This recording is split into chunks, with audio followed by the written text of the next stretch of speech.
नमस्कार। आज की इस वीडियो में हम कक्षा एकादशी विषय जीव विज्ञान के अध्याय 4 के भाग 6 जिसका प्रकरण है कशेरुकी प्राणी, इनके बारे में हम अध्ययन करेंगे।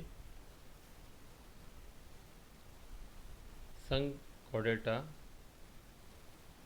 जिसे हम कशेरुकी प्राणियों का संघ कहते हैं, इसमें उन सभी प्राणियों को रखा गया है जिनमें कशेरुकी प्राणी होने के गुण पाए जाते हैं। कशेरुकी संघ के प्राणियों में 3 मूलभूत लक्षण पाए जाते हैं, जिसमें पृष्ठ रज्जु, जिसे हम डोर्सल कॉर्ड भी कहते हैं, पृष्ठ खोखली तंत्रिका रज्जु और युग्मित ग्रसनी क्लोम छिद्र पाए जाते हैं। ये 3 विशेषताएं कॉर्डेट्स या रज्जु की प्राणी होने की विशेषताएं हैं। ये सब द्विपार्श्व सममिति वाले त्रिकोरकीय और प्रगुही प्राणी होते हैं। जो भी कशेरुकी प्राणी होते हैं उनमें ये भी विशेषताएं पाई जाती है कि सममिति इनकी द्विपार्श्व होती है, तीनों भ्रूणीय स्तर विद्यमान, इसलिए त्रिकोरकी, और आहारनाल और शरीर की भित्ति के बीच में प्रगुहा विद्यमान, अर्थात प्रगुही प्राणी होते हैं, सिलोमेट। इनमें अंगतंत्र स्तर का संगठन पाया जाता है। इनमें गुदा, पच, पुच्छ तथा बंद परिसंचरण होता है। गुदा, पच, पुच्छ भाग पाई जाती है और परिसंचरण तंत्र होता है वो बंद होता है, अर्थात रक्त है वो धमनियों और शिराओं में बहता है। ये कशेरुकी प्राणी होने की विशेषताएं हैं जो डायग्राम के द्वारा प्रदर्शित हैं। ये मेरुदंड जो कशेरुकी प्राणी के रूप में पाया जाता है, जो भ्रूणीय अवस्था की विशेषता के रूप में वृद्धि करता है। ये डोर्सल कॉर्ड है, जिसे पृष्ठ रज्जु कहते हैं, और ये ग्रसनी क्लोम छिद्र पाए जाते हैं, और गुदा, पच, पुच्छ इस अवस्था में ये उपस्थित होती है। संघ कॉर्डेटा 3 उपसंघों में विभाजित किया गया है: यूरोकॉर्डेटा अथवा ट्यूनिकेटा, सेफेलोकॉर्डेटा और वर्टिब्रेटा। उपसंघ यूरोकॉर्डेटा तथा सेफेलोकॉर्डेटा को सामान्यतः प्रोटोकॉर्डेटा भी कहते हैं। इन दोनों उपसंघ को मिलाकर प्रोटोकॉर्डेटा कहते हैं। इनमें पाए जाने वाले सभी प्राणी हैं वो समुद्री हैं।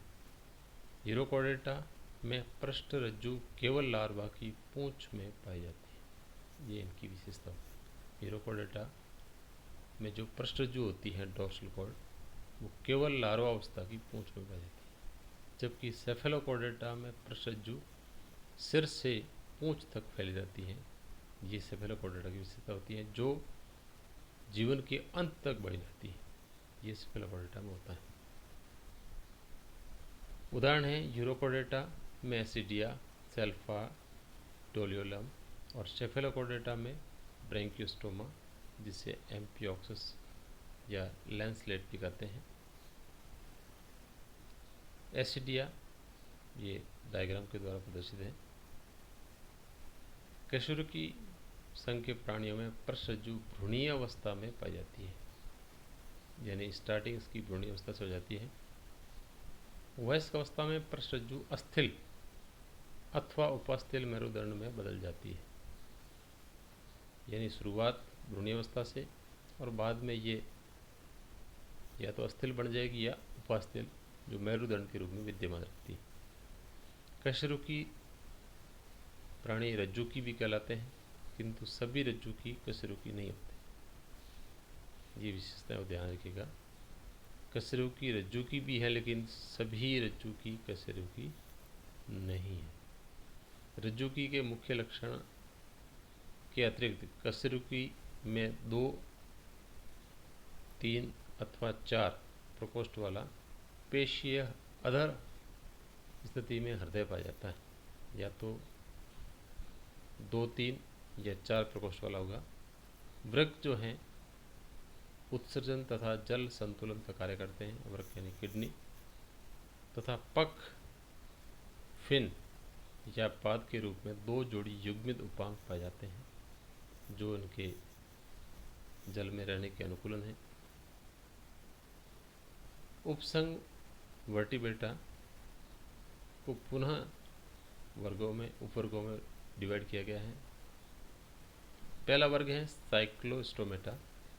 वर्ग के सभी प्राणी, कुछ मछलियों के बाह्य परजीवी होते हैं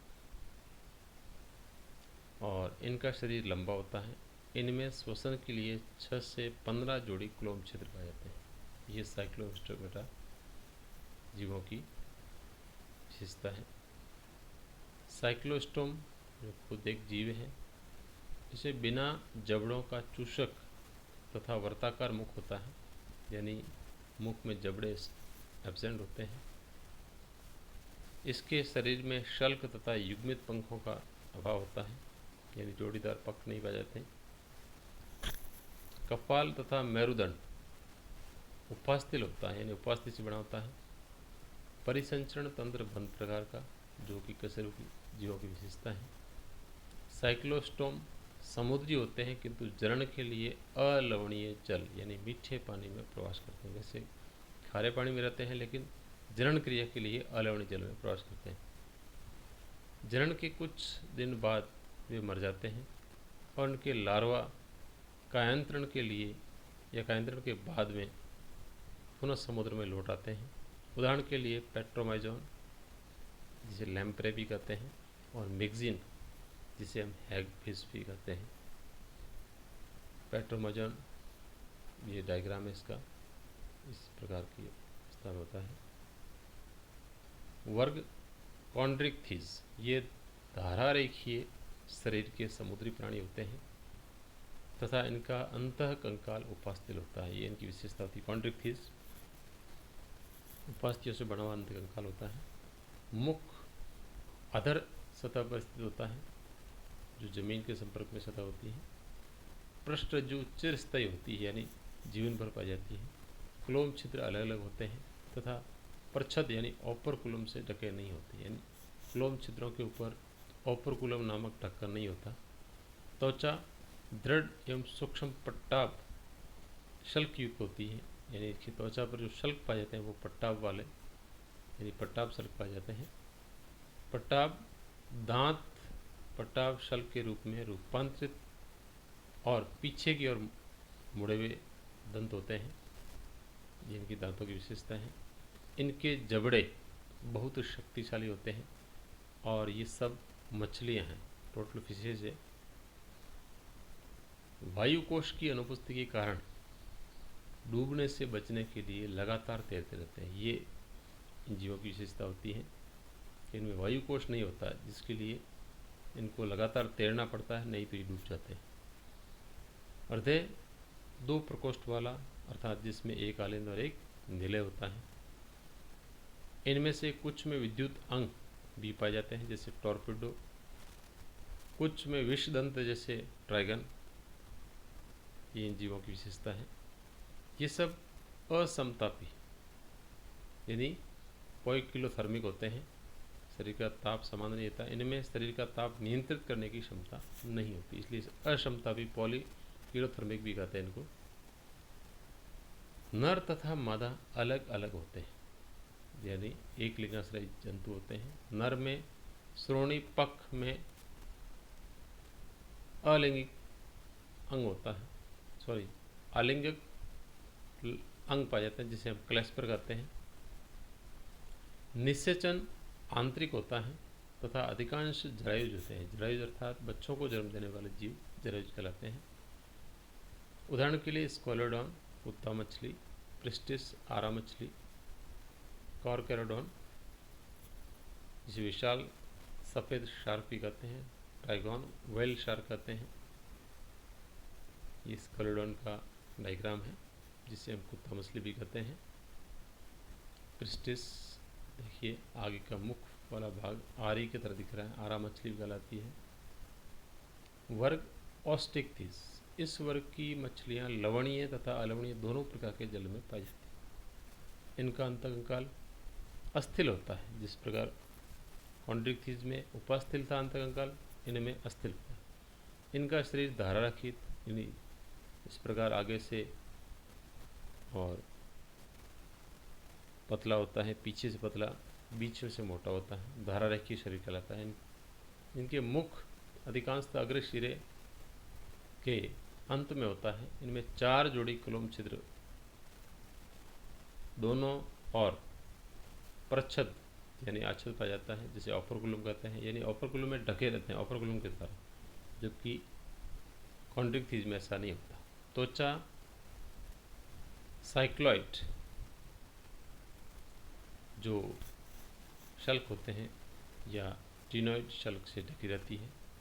ये इनकी त्वचा के ऊपर पाए जाने वाले शल्क के प्रकार हैं। इनमें वायु कोश उपस्थित होता है, जबकि कॉन्ड्रिक्थिस में नहीं होता, जो उत्प्लवन में सहायक यानी डूबने से बचाती है। हृदय 2 प्रकोष्ठ वाला, एक आलिन एक निलय, और सभी असमतापी जंतु होते हैं, नर और मादा अलग अलग। ये अधिकांशतः अंडज होते हैं, यानी अंडे उत्पन्न करते हैं। निषेचन बाह्य होता है, परिवर्तन प्रत्यक्ष अर्थात लार्वावस्था नहीं होती। उदाहरण के लिए समुद्री एक्सोसिटस, उड़न मछली, हिप्पोकैम्पस समुद्री घोड़ा, अलवणीय लेबियो जिसे रोहू भी कहते हैं, लेबियो रोहिता को, कतला, क्लेरियस, मांगुर, और एक्वेरियम बेटा जिसे फाइटिंग फिश भी कहते हैं, और पेट्रोपैसम से एंगज मछली भी कहते हैं। समुद्री घोड़ा इस प्रकार की रचना देखिएगा, ऐसे लगता है घोड़े के जैसा मुख हो। ये लेबियो रोहिता स्थिल मछली है। अब आज हमने जो टॉपिक पढ़ा है उससे रिलेटेड कुछ अभ्यास प्रश्न हैं जो नोटबुक में करने हैं। कशेरुकी प्राणियों का शारीरिक संगठन किस स्तर का होता है? कॉन्ड्रिक्थिस वर्ग के जीव पानी में लगातार तैरते रहते हैं, क्यों? इसके बारे में हमने चर्चा की थी अभी। साइक्लोस्टोम जन्म के लिए कहाँ प्रवास करते हैं? और अंतिम प्रश्न है, अस्थिल और उपास्थिल मछलियों के उदाहरण दीजिए। आज की इस वीडियो में हम इतना ही अध्ययन करेंगे। धन्यवाद।